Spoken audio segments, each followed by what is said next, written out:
Now, from your home team, this is 25 News. The Peoria Citizens Committee for Economic Opportunity helps find energy assistance, food, and child care for the needy. They've been at it for more than 50 years, but can they be responsible with state and federal funds? Good Thursday evening. I'm Tyler Lopez. And I'm Janice Rebholz. Last year, after 5 employees were fired accused of stealing more than $500,000, there's concern about management and the future of the nonprofit.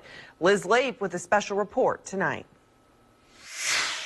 This story took some big turns from the beginning to today, including the former PCCEO board chair, who after further investigation resigned just days ago. On top of this, we talked to former PCCEO employees who accuse organization leaders of money mismanagement at the state and federal level. Some also say those employees who were fired were wrongly accused by the organization. As programs get cut from PCCEO, people are concerned current leadership doesn't have the qualifications to keep the place or its programs afloat. And community petitions calling for change in leadership have been created.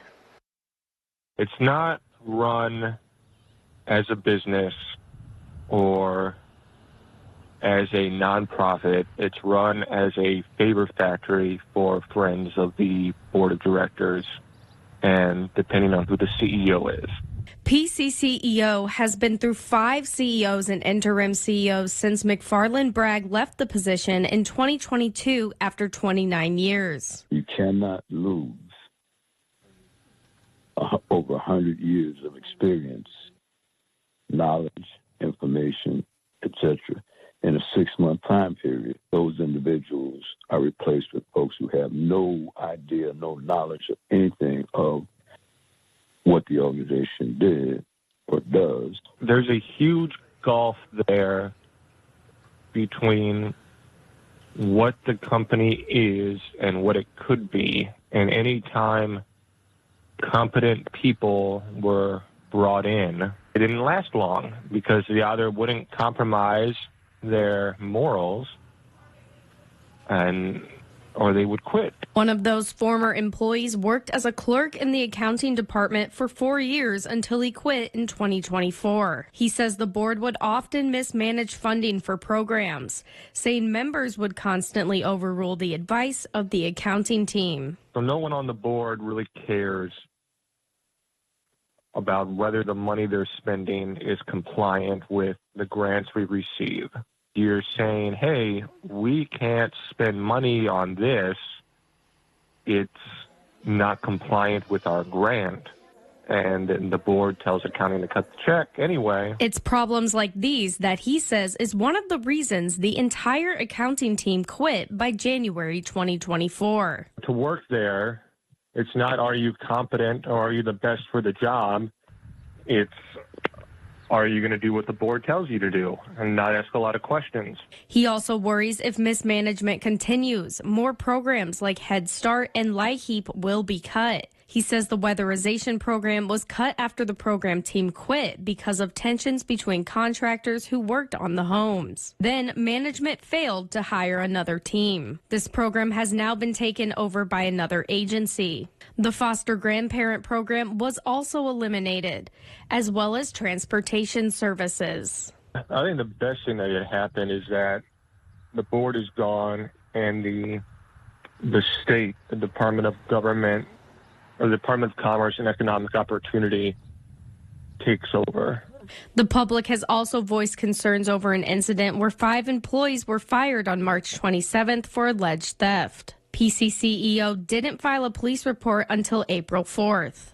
The report shows employees stole more than $660,000 from the nonprofit through gift cards meant for clients since July 2020. The report also describes how the gift cards are requested by employees for clients, approved by the accounting department, and by then CFO Asia Washam.